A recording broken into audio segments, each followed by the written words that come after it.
Assalamualaikum warahmatullahi wabarakatuh. Perkenalkan, saya Rizka Nindya, mahasiswa Fakultas Ekonomi, Prodi Akuntansi Universitas Balai Bandung. Video ini dibuat untuk memenuhi salah satu tugas dari Auditing 1 di Universitas Balai Bandung. Ada 6 poin yang akan saya sampaikan. Yang pertama, perkenalan auditing, kedua, profesi CPA, ketiga, laporan audit, keempat, kewajiban hukum, kelima, tanggung jawab dan tujuan audit, dan yang terakhir, keenam, bukti audit. Langsung saja kita ke pembahasan yang pertama mengenai pengertian audit. Pengertian audit menurut Alvin Arens, auditing adalah pengumpulan dan evaluasi bukti tentang informasi untuk menentukan dan melaporkan derajat kesesuaian antara informasi itu dan kriteria yang telah ditetapkan. Auditing harus dilakukan oleh orang yang kompeten dan independen. Dari pengertian di atas, terdapat poin-poin penting. Yang pertama, yang diperiksa adalah laporan keuangan yang disusun oleh manajemen beserta catatan-catatan pembukuan dan bukti-bukti pendukung. Kedua, pemeriksaan dilakukan secara kritis dan sistematis.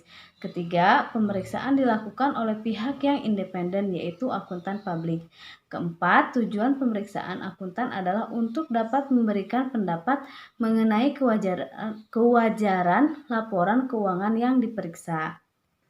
Audit ini sering dikaitkan dengan akuntansi, namun ada perbedaan mengenai audit dan akuntansi. Akuntansi dilakukan oleh pegawai perusahaan atau bagian akuntansi dengan berpedoman pada standar akuntansi keuangan atau ETAP atau IFRS. Sedangkan auditing dilakukan oleh akuntan publik khususnya financial audit dengan berpedoman pada standar profesional akuntan publik, kode etik profesi akuntan publik dan standar pengendalian mutu. Kemudian ada jenis-jenis audit. Yang pertama, audit operasional.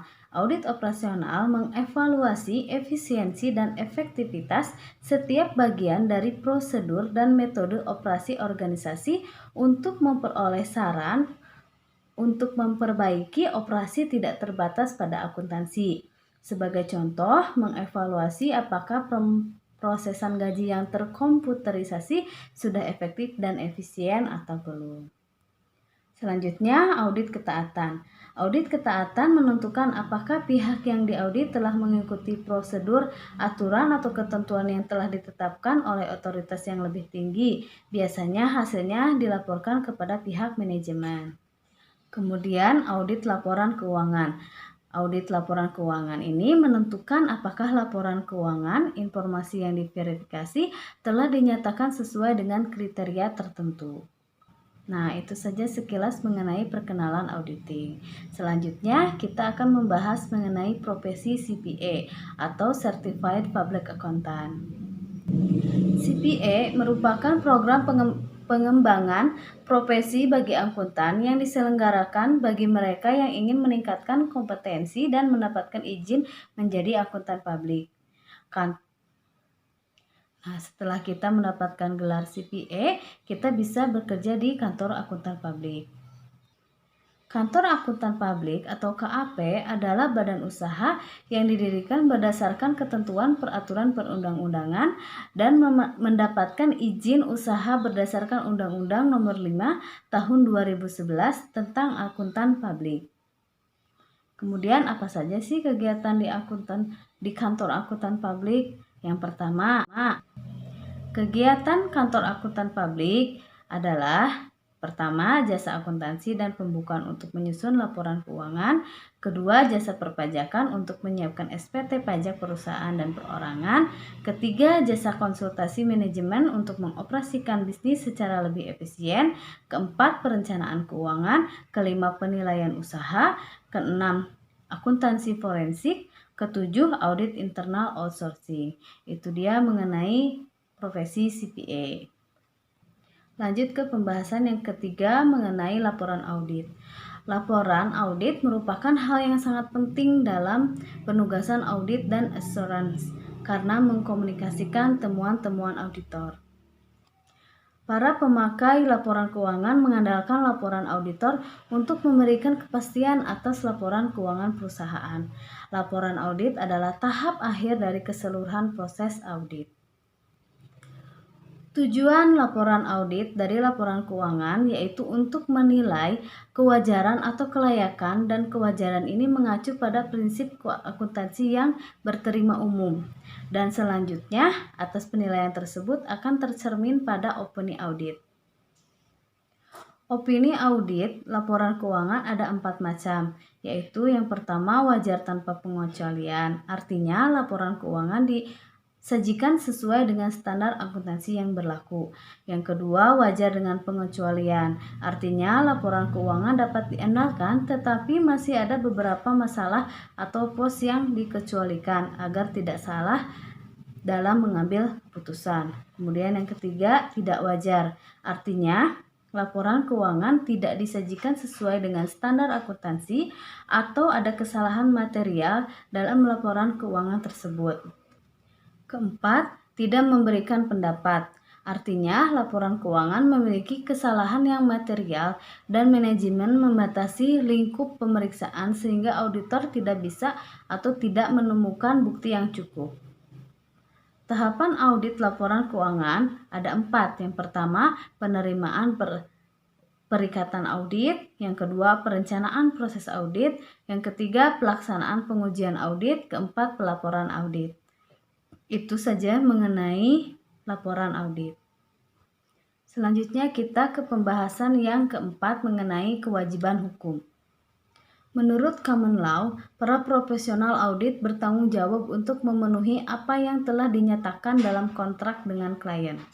Apabila auditor gagal memberikan jasa atau tidak cermat dalam pelaksanaannya, mereka secara hukum bertanggung jawab kepada klien atas kelahiran dan atau pelanggaran kontrak, dan dalam situasi tertentu kepada pihak selain klien mereka. Kekurang pahaman para pemakai laporan keuangan menyebabkan adanya tuntutan kepada akuntan publik. Itu yang bisa menyebabkan kewajiban hukum dalam audit. Kemudian ada perbedaan antara kegagalan bisnis, kegagalan audit, dan risiko audit. Kegagalan bisnis terjadi apabila bisnis tersebut tidak mampu mengembalikan pinjamannya atau memenuhi harapan para investor karena keadaan ekonomi atau bisnis seperti resesi, keputusan manajemen yang buruk, atau persaingan yang tak terduga dalam industri itu. Kemudian kegagalan audit terjadi apabila auditor mengeluarkan pendapat audit yang tidak benar karena gagal memenuhi persyaratan standar audit. Contohnya adalah kantor yang mendugaskan asisten yang tidak memenuhi syarat untuk melaksanakan tugas audit tertentu, di mana mereka gagal menemukan salah saji yang material dalam catatan klien yang seharusnya ditemukan auditor yang memenuhi syarat. Kemudian risiko audit. Kemungkinan bahwa auditor akan menyimpulkan setelah melaksanakan audit yang memadai bahwa laporan keuangan telah dinyatakan secara wajar, sedangkan dalam keadaannya mengandung salah saji yang material. Resiko audit tidak dapat dielakkan karena auditor mengumpulkan bukti hanya atas dasar pengujian dan karena kecurangan yang disembunyikan dengan baik dan sulit dideteksi. Seorang auditor mungkin saja menaati seluruh standar auditing namun masih gagal mengungkapkan salah saji yang material akibat kecurangan. Jika akuntan publik gagal dalam menjalankan tanggung jawabnya, klien dapat menuntut sebagai berikut. Yang pertama, ada konsep orang bijak. Konsep orang bijak artinya adanya kesepakatan antara profesi akuntansi dan pengadilan bahwa auditor bukan penjamin atau penerbit laporan keuangan. Auditor hanya diharapkan untuk melakukan audit dengan kemahiran dan tidak diharapkan benar 100%. Kemudian kewajiban atas tindakan pihak lain. Para partner mungkin juga bertanggung jawab atas pekerjaan orang yang mereka andalkan menurut Undang-Undang Keagenan.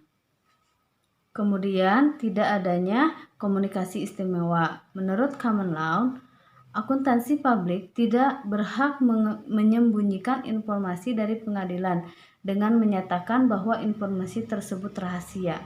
Diskusi rahasia antara klien dan auditor tidak dapat disembunyikan di pengadilan. Terdapat kewajiban auditor kepada klien dengan adanya klaim. Yang pertama, kegagalan menyelesaikan kontrak karena tidak sesuai dengan tanggal yang disepakati. Kedua, pembatalan proses audit yang tidak bertanggung jawab. Ketiga, kegagalan menemukan kecurangan. Keempat, melanggar syarat audit kerahasiaan. Kemudian, pembelaan auditor terhadap tuntutan klien. Yang pertama, tidak ada tugas yang harus dilaksanakan jasa. Berarti bahwa kantor akuntan publik mengklaim bahwa kontraknya tersirat ataupun yang dinyatakan secara jelas. Kedua, pelaksanaan kerja tanpa kelalaian. Ketiga, ketiadaan hubungan timbal balik. Kemudian kita akan melanjutkan ke pembahasan yang kelima, yaitu tanggung jawab dan tujuan audit.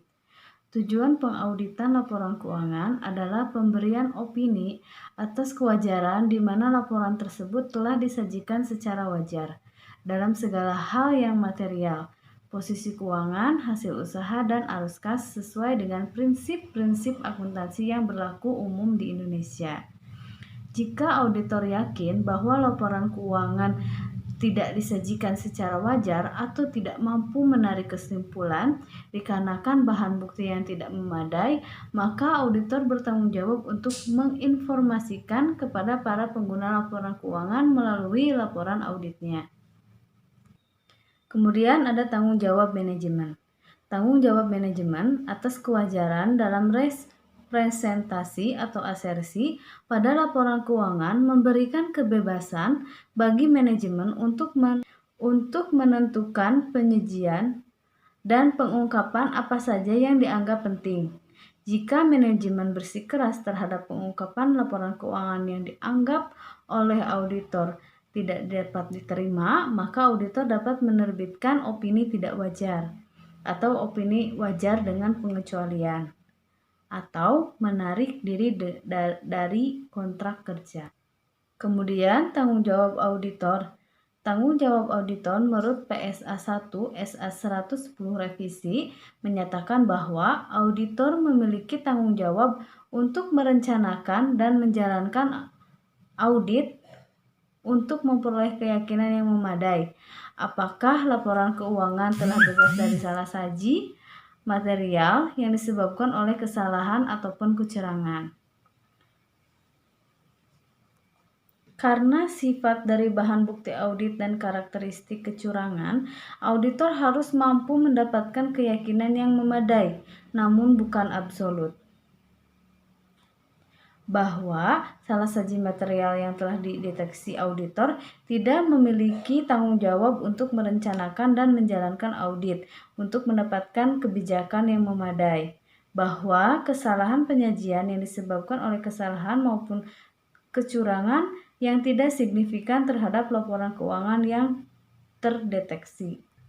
Kemudian salah saji material versus tidak material. Poin pertama ada keyakinan memadai. Standar unit mengindikasikan keyakinan yang memadai sebagai tingkat yang tinggi, namun tidak absolut, bahwa laporan keuangan telah bebas dari salah saji material. Konsep memadai namun absolut menandakan bahwa auditor bukanlah penjamin kebenaran atas laporan keuangan. Auditor bertanggung jawab untuk mendapatkan tingkat keyakinan yang memadai, namun bukan absolut, untuk beberapa alasan berikut. Yang pertama, sebagian besar bahan bukti audit berasal dari pengujian sampel populasi, misalnya untuk akun piutang dagang dan persediaan. Yang kedua, penyajian akuntansi berisi estimasi yang kompleks, di mana melibatkan ketidakpastian dan dapat dipengaruhi oleh kejadian di masa mendatang. Akibatnya, auditor harus mengandalkan bukti yang meyakinkan namun tidak menjamin. Ketiga, seringkali sangat sulit atau bahkan tidak mungkin bagi auditor untuk mendeteksi kesalahan saji dalam laporan keuangan, khususnya ketika terjadi kolusi di antara manajemen. Argumen terbaik bagi auditor ketika kesalahan penyajian yang material tidak dapat ditemukan adalah dengan telah menjalankan audit sesuai dengan standar audit. Kemudian, kesalahan versus kecurangan. PSA 70 SA 316 membedakan dua jenis salah saji, yaitu kesalahan atau error dan kecurangan atau fraud. Suatu kesalahan merupakan salah saji dalam pelaporan keuangan yang tidak disengaja, sedangkan kecurangan merupakan salah saji dalam saji yang disengaja. Contoh kesalahan diantaranya lupa memperhitungkan harga bahan baku lama dalam menentukan biaya persediaan dengan metode lebih rendah antara biaya dan harga pasar. Untuk kecurangan, contohnya terdapat perbedaan antara penyalahgunaan aset yang sering juga disebut sebagai kecurangan karyawan yang disebut juga dengan kecurangan manajemen. Kemudian, skeptisme profesional. PSA 04 SA 230 mengharuskan pengauditan didesain untuk menghasilkan keyakinan yang memadai untuk mendeteksi baik kesalahan-kesalahan yang material maupun kecurangan dalam laporan keuangan. Skeptisme profesional merupakan suatu perilaku pemikiran yang secara kritis dan penilaian kriteria atas bahan bukti audit. Skeptisme profesional merupakan suatu perilaku pemikiran yang secara kritis dan penilaian kritis atas bahan bukti audit. Kemudian, tanggung jawab auditor dalam mendeteksi kesalahan salah saji material. Tanggung jawab auditor dalam mendeteksi kecurangan material standar audit juga mengakui bahwa kecurangan lebih sulit dideteksi karena manajemen atau karyawan yang terlibat dalam kecurangan tersebut berusaha untuk menutup-nutupi kecurangan tersebut. Namun demikian, kesulitan dalam mendeteksi tidak mengubah tanggung jawab auditor untuk merencanakan dan menjalankan audit dengan tepat untuk mendeteksi salah saji material, baik yang disebabkan oleh kesalahan maupun kecurangan. Selanjutnya, tanggung jawab auditor untuk membongkar tindakan ilegal. Tindakan ilegal ada dua macam, yaitu tindakan ilegal yang berdampak langsung dan tindakan ilegal yang berdampak tidak langsung. Tindakan ilegal yang berdampak langsung misalnya adanya pelanggaran yang signifikan terhadap peraturan perpajakan pemerintah. Tanggung jawab auditor yaitu setiap melakukan audit, auditor biasanya akan mengevaluasi apakah terdapat bahan bukti yang tersedia yang mengindikasikan adanya pelanggaran yang signifikan terhadap peraturan perpajakan pemerintah tersebut. Untuk melakukan evaluasi ini, auditor dapat melakukan diskusi dengan personel klien dan memeriksa pajak penghasilan klien. Kemudian tindakan ilegal berdampak tidak langsung. Contoh tindakan ilegal ini adalah pelanggaran peraturan insider trading, hukum hak sipil, dan peraturan keselamatan karyawan. Tindakan ketika auditor mengetahui adanya tindakan ilegal. Yang pertama, mempertimbangkan dampaknya terhadap laporan keuangan, termasuk kecukupan pengungkapannya. Kedua, auditor juga harus mengkomunikasikan dengan komite audit atau otoritas lainnya yang setara untuk meyakinkan bahwa mereka mengetahui adanya tindakan ilegal tersebut. Yang kedua, auditor juga harus mengkomunikasikan dengan komite audit atau otoritas lainnya yang setara untuk meyakinkan bahwa mereka mengetahui adanya tindakan ilegal tersebut. Dan yang ketiga, jika klien menolak untuk menerima laporan audit yang dimodifikasi atau tidak melakukan tindakan yang segera untuk menangani tindakan tersebut, maka dirasa penting bagi auditor untuk menarik diri dari kontrak kerja. Dan pembahasan yang terakhir, yang keenam adalah mengenai bukti audit. Pengertian bukti audit adalah setiap informasi yang digunakan oleh auditor untuk menentukan apakah informasi yang diaudit telah dinyatakan sesuai dengan kriteria yang ditetapkan.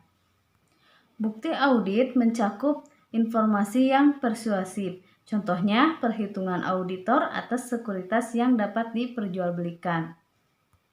Kemudian informasi yang kurang persuasif. Contohnya, respon atas pertanyaan-pertanyaan dari para karyawan klien. Terdapat beberapa keputusan bukti audit. Yang pertama, prosedur audit yang akan digunakan. Kedua, berapa ukuran sampel yang akan dipilih untuk prosedur tersebut. Ketiga, item-item mana saja yang akan dipilih dari populasi. Keempat, kapan melaksanakan prosedur tersebut. Kemudian, ketepatan bukti. Ukuran mutu bukti yang berarti relevansi dan reliabilitasnya memenuhi tujuan audit untuk kelas transaksi, saldo akun, dan pengungkapan yang berkaitan. Kemudian, relevansi bukti. Bukti audit harus berkaitan atau relevan dengan tujuan audit yang diuji oleh auditor sebelum bukti tersebut dianggap tepat. Kemudian, reliabilitas bukti.